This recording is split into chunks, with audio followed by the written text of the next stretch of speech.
You thought history was boring? Well, ancient historians didn't think so. Fun history. Fun, weird, and without silly dates. Let me paint you a picture of ancient Egypt that your history teacher definitely left out of the curriculum. We're talking about the Ptolemies, a royal family so committed to keeping it in the family that they basically replaced a dating pool with a gene puddle. These were the people who looked at family trees and said, "You know what? This needs more circles." Cleopatra VII wasn't just born into royalty. She was born into what can only be described as the ancient world's most gloriously dysfunctional dynasty, where marrying your brother wasn't just legal, it was practically a baby shower tradition. Her father was Ptolemy XII, nicknamed Auletes, or the flute player, which historians agree was a polite way of saying, "Terrible king, okay at parties." Think of him as the guy who shows up to diplomatic summits with a kazoo and wonders why nobody takes him seriously. When Daddy Dearest finally shuffled off this mortal coil, Cleopatra did what any ambitious young woman in a politically unstable, incest-friendly monarchy would do. She married her younger brother, Ptolemy XIII. Now, here's where it gets awkward. He was around 10 years old. Cleopatra was in her late teens. So yeah, this wasn't so much a marriage as it was a hostile corporate merger with a toddler who still needed help reaching the snack cabinet. Naturally, this joint rulership went downhill faster than a chariot with one wheel. Ptolemy's regents, because a 10-year-old boy is famously bad at governing while also trying to figure out multiplication tables, decided that Cleopatra was getting a little too independent. Their solution? Exile. Because nothing says healthy sibling relationship quite like being forcibly yeeted into the desert with nothing but your dignity and an unfortunately timed sandstorm. But here's the thing about Cleopatra that the Romans really didn't want you to know. She wasn't the type to sit around and sulk, while her little brother was probably playing with toy soldiers and wondering where his big sister went. Cleopatra was engineering one of history's greatest comeback stories. She got herself smuggled back into Alexandria by being rolled up in a carpet. Yes, an actual carpet. This wasn't just an entrance, it was a theatrical middle finger with fringe. Enter Julius Caesar, who just happened to be in town for a war and was probably bored out of his meticulously groomed Roman mind. When his servants unrolled that carpet, out popped the Queen of Egypt, regal, perfumed, and completely unbothered by the fact that she'd just spent several hours wrapped like a breakfast burrito. Caesar did what any seasoned Roman general would do. He blinked a few times, tried not to look stunned, and then promptly fell under her spell. Now, let's clear something up that movies have been getting wrong for decades. Cleopatra didn't seduce Caesar because she had a thing for older Roman men with questionable haircuts. She was recruiting an empire. Cleopatra needed Roman muscle to stabilize her rule. Caesar needed Egyptian grain, naval access, and, let's be honest, an exotic scandal to spice up his otherwise toga-heavy resume. Theirs was a partnership of convenience that just happened to involve a lot of dramatic river cruises. The result? A civil war, several dramatic drownings, and Cleopatra's brother husband conveniently vanishing into the Nile like a wet accident that nobody really investigated too hard. Funny how that happens when you're a 10-year-old king whose big sister just made friends with the most powerful man in the Western world. Once she was firmly back on the throne, Cleopatra did what any sensible queen would do. She married her next younger brother, Ptolemy XIV. Yes, she was apparently working her way down the sibling ladder like a royal bingo card. Spoiler alert, he too died under unclear circumstances, which in ancient royal terms usually means poison, betrayal, or a very suspicious accident involving figs. At this point, if you were a younger brother in Cleopatra's family, you probably started sleeping with one eye open. But here's where we need to have an uncomfortable conversation about historical accuracy. When you picture Cleopatra, you're probably imagining Elizabeth Taylor with dramatic eyeliner and enough gold jewelry to sink a small fleet. The truth is much more complicated and much more interesting. Yes, she ruled Egypt. Yes, she wore the outfits. Yes, she styled her eyeliner like a walking eye of Horus. But ethnically, culturally, and linguistically, Cleopatra was about as Egyptian as a toga party at a fraternity house. She was Macedonian Greek, descended from Ptolemy I, one of Alexander the Great's generals who was rewarded with Egypt after the empire awkwardly broke apart like a group project after the leader drops out. For nearly 3 centuries before Cleopatra, not a single Ptolemaic ruler bothered to learn the Egyptian language. You'd think after 300 years, someone would have picked up "hello" or "where's the bathroom?" But apparently, they were committed to being the ancient world's worst tourists. Cleopatra? She was different. She reportedly spoke at least 9 languages, including Egyptian. That's not just smart, that's flexing. It's like being the only person in a Zoom meeting who actually read the memo and then doing the entire call in the intern's dialect just to be polite. This linguistic superpower gave her a massive political advantage. While her ancestors ruled from the palace like they were staying at a really nice Airbnb, Cleopatra went out among the people. She embraced their gods, participated in their rituals, and even styled herself as the reincarnation of the goddess Isis. And she didn't do this subtly. She had temples, she minted coins, she basically walked around saying, "I am a literal goddess. Now please pass the eyeliner and call me divine."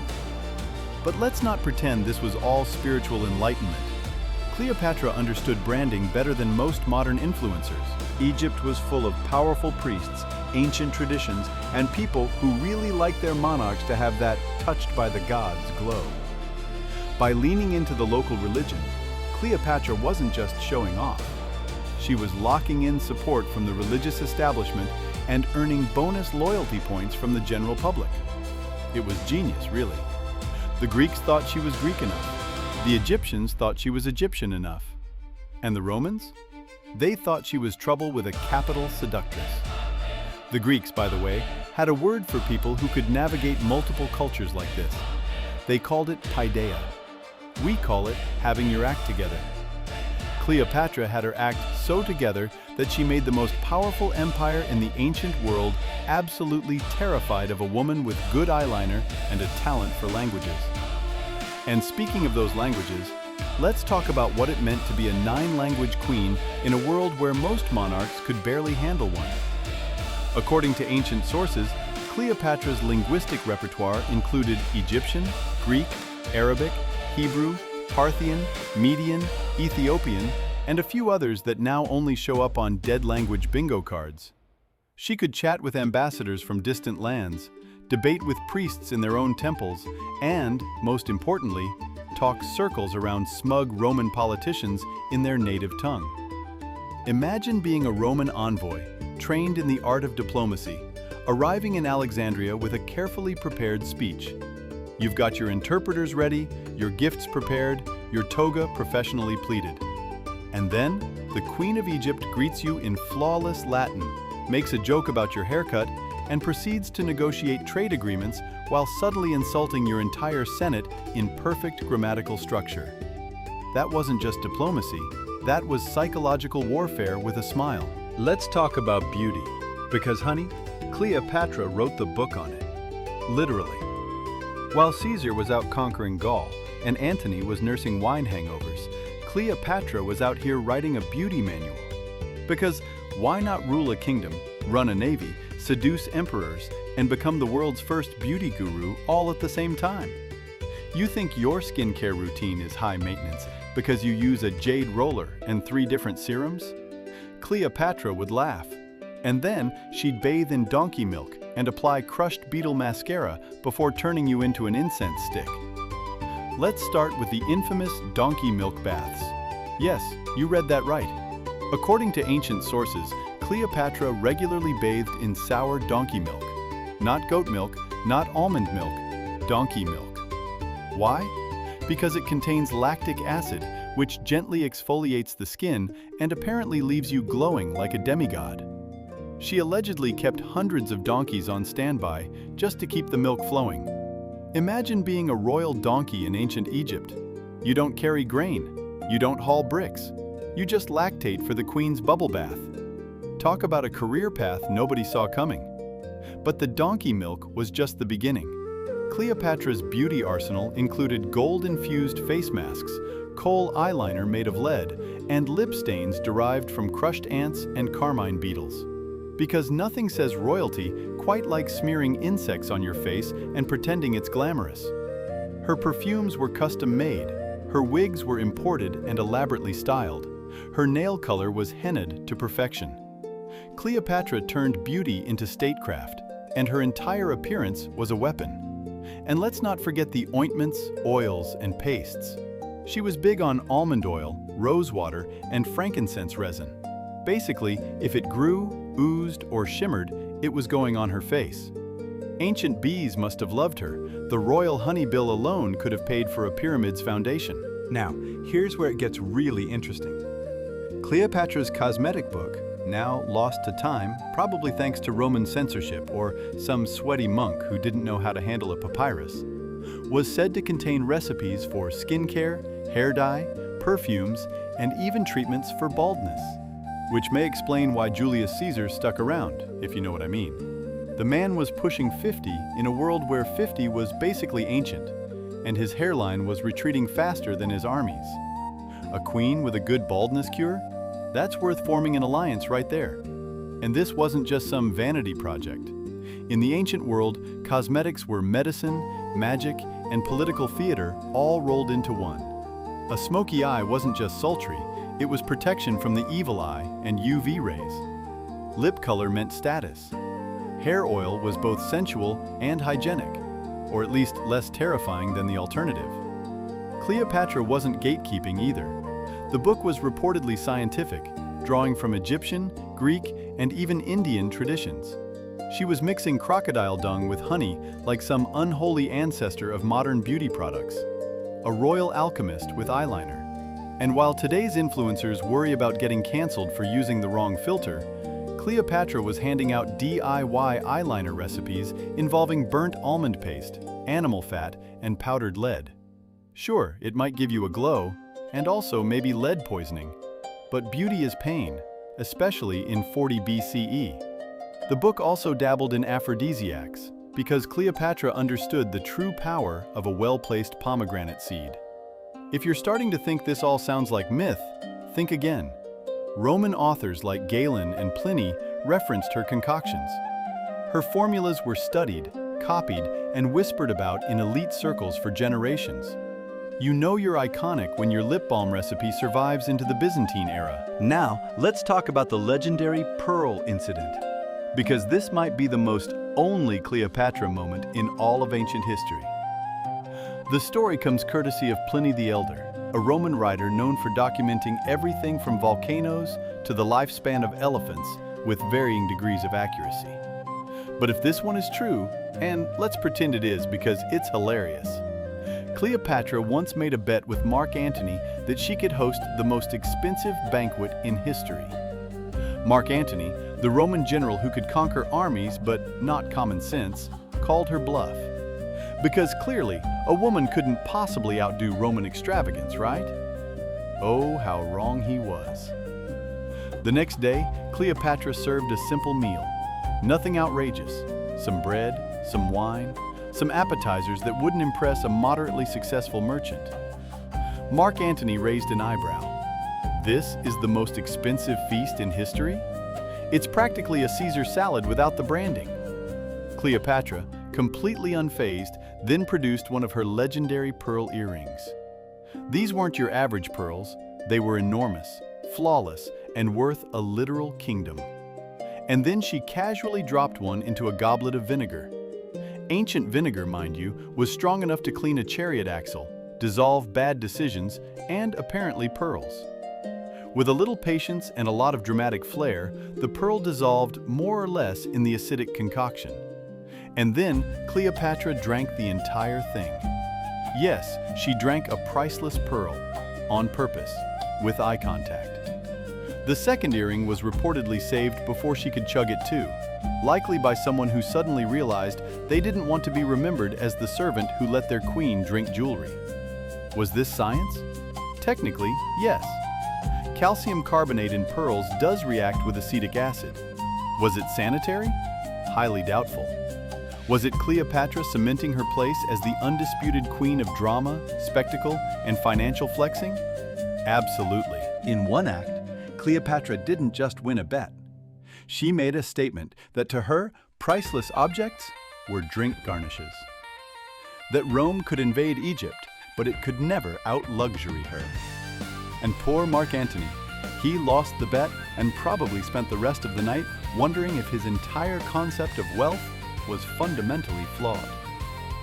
But the pearl stunt wasn't just about ego, it was about messaging. In the ancient world, pearls were the ultimate status symbol. They came from the far ends of the earth, the Persian Gulf, the Indian Ocean, and represented the farthest reaches of trade and power. By dissolving one and drinking it, Cleopatra was essentially saying, "Your symbols of wealth are my cocktail ingredients. Your empire's treasures are my snacks." If that's not the most epic power move in history, I don't know what is. And speaking of power moves, let's talk about that barge. Oh, that barge. If Cleopatra had an Instagram, her yacht photos would break the algorithm. This was not a woman who half-assed her nautical aesthetics. While Roman generals were sailing around in clunky warships that looked like oversized bathtubs, Cleopatra was floating down the Nile like a living myth on a vessel that practically glowed. The barge she famously used to meet Mark Antony in Tarsus was something out of a fever dream. The sails were dyed purple, which in the ancient world was basically the color of "I'm richer than you and your grandchildren combined." Purple dye came from thousands of sea snails, each yielding only a tiny drop, and it cost more than gold. Using it for sails was like wrapping your private jet in solid gold. The oars were coated in silver and beat time to the rhythm of music. Perfume wafted across the river so thickly that you could probably smell her arrival before you even saw the mast. The deck was draped in gold. The queen herself was dressed as the goddess Isis, lounging under a canopy like she was both hostess and celestial being. Musicians played, incense burned, the Nile probably blushed. If Cleopatra had a type, it was Roman men with power, questionable judgment, and a flair for dramatic self-destruction. After Julius Caesar exited the world in a flurry of daggers and Latin shouting, the Ides of March being the original worst date night ever, Cleopatra found herself widowed in the most inconvenient way possible and politically exposed. So what did she do? She looked around for another Roman with ambition, military might, and the decision-making skills of a tipsy centaur. Enter Mark Antony. Now, Antony wasn't exactly a subtle man. He once tried to outdrink a mountain, and his toga game was rumored to be aggressively short. But he was powerful, popular with the troops, and clearly vulnerable to dramatic women with boats. Cleopatra invited him to Alexandria. He arrived ready for diplomacy. He stayed for the wine, the luxury, and, let's be honest, Cleopatra's wildly effective seduction technique, which included pretending she was literally a goddess. From there, things escalated quickly. Cleopatra gave Antony twin children. He gave her the eastern half of the Roman Empire. You know, typical couple stuff. But back in Rome, the Senate was clutching their togas in horror. Antony was already married to Octavia, sister of Octavian, soon to be Augustus, and abandoning her for Cleopatra wasn't passionate romance. It was an international scandal with olive pits. The two lovers didn't just whisper sweet nothings. They hosted the Inimitable Livers, which sounds like a liver disease support group, but was actually their luxurious drinking society. Members wore costumes, held wild feasts, and reportedly tried to outdo each other in ridiculous stunts. Cleopatra once bet she could spend 10 million sesterces on a single dinner, and then dissolved and drank that pearl we talked about earlier. Yes, we already covered it, but honestly, it bears repeating. Eventually, Antony declared Caesarion, Cleopatra's son by Julius Caesar, as Caesar's true heir, basically writing Octavian's political obituary in glitter. Octavian responded by accusing Antony of being enslaved by an Eastern temptress, because obviously Roman men are never responsible for their own decisions. It's always the woman's eyeliner. What followed was a slow march to war, a legendary lover's downfall, and the ultimate ancient, it's complicated relationship status. But until the bitter end, Cleopatra and Antony ruled like gods, loved like stars, and partied like their empire didn't have an expiration date. Now, let's talk about what Cleopatra was really doing during all this romantic drama. Because while Antony was busy being a love-struck general, Cleopatra was running an empire. And part of running an empire in the ancient world meant understanding things that would make modern people very uncomfortable, like poison. Ah, ancient royalty, where the phrase human trials didn't come with medical oversight, but with a suspicious tray of figs and a shrug. Cleopatra, ever the meticulous planner and occasionally death-curious scientist, allegedly conducted poison experiments, not on lab rats, but on actual prisoners. Let that sink in. While modern queens worry about public approval ratings and waving correctly, Cleopatra was apparently out here trying to figure out which toxin killed most gracefully. Hemlock? Too slow. Wolfsbane? Too dramatic. Snake venom? Promising, but let's keep testing. Ah yes, the grand finale. The image that launched 1,000 Renaissance paintings and just as many Cleopatra-themed Halloween costumes.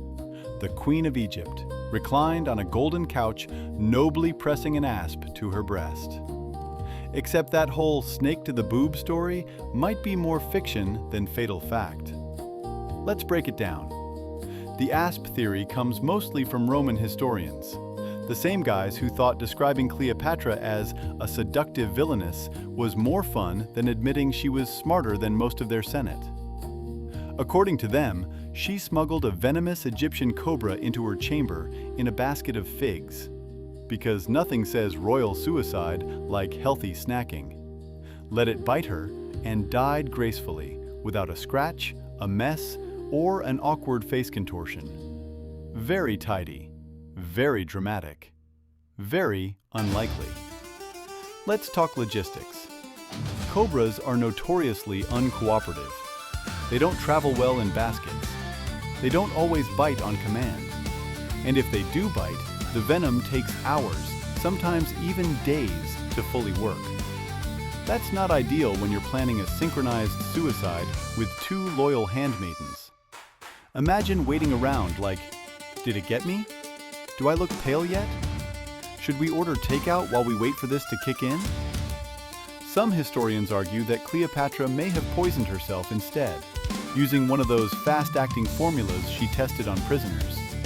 Something like hemlock or a brew of opium and wolfsbane would have been faster, cleaner, and easier to control. Not as cinematic, sure, but far more practical. Then there's the Roman angle. Octavian, later known as Augustus, had a lot to gain from making Cleopatra's death look like her own tragic choice. It wrapped things up neatly, avoided a messy public execution, and let him parade her orphaned children around as trophies without looking like too much of a villain. But what if she was murdered, slipped something, or quietly helped along by one of Octavian's men? We'll never know.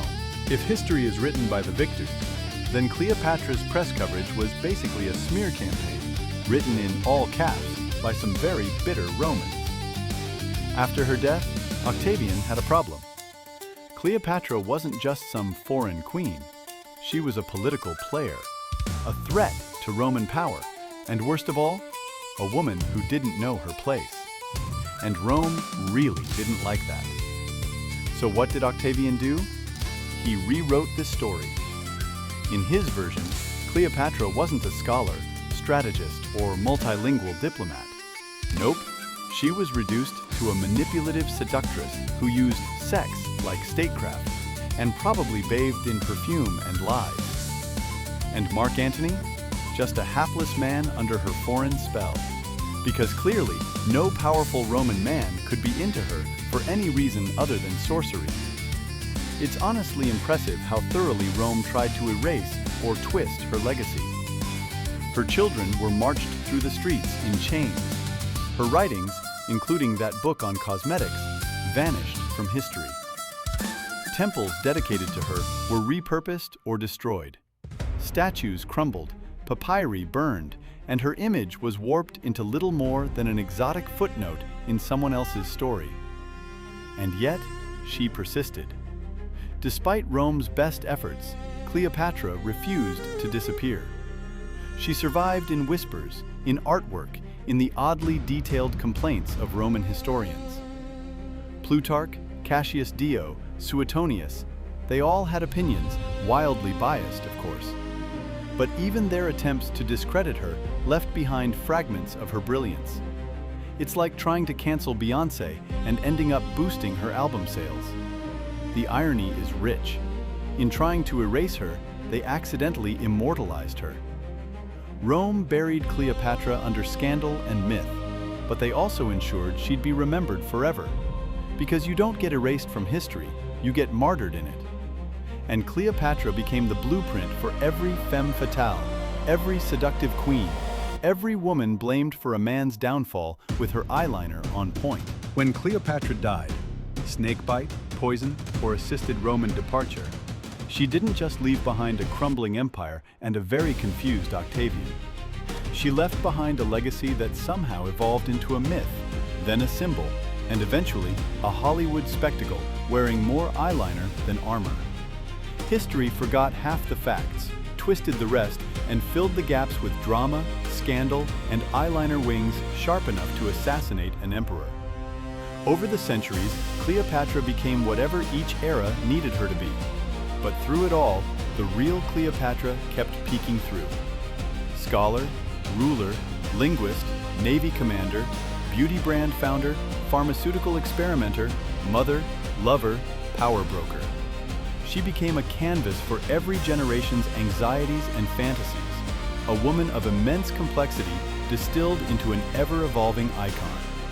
Sometimes saint, sometimes sinner, always unforgettable. Her name alone evokes images of seduction, strategy, and that ever-elusive thing called power, all wrapped in silk, gold, and a knowing smirk. And perhaps that's the point. Cleopatra isn't just a historical figure, she's a mirror. How we see her reflects how we see women, leadership, sexuality, and ambition. She survived 2 millennia of slander, simplification, and soft-focused storytelling. And yet she remains alive in our imagination. Not bad for someone whose enemies tried very hard to delete her from history.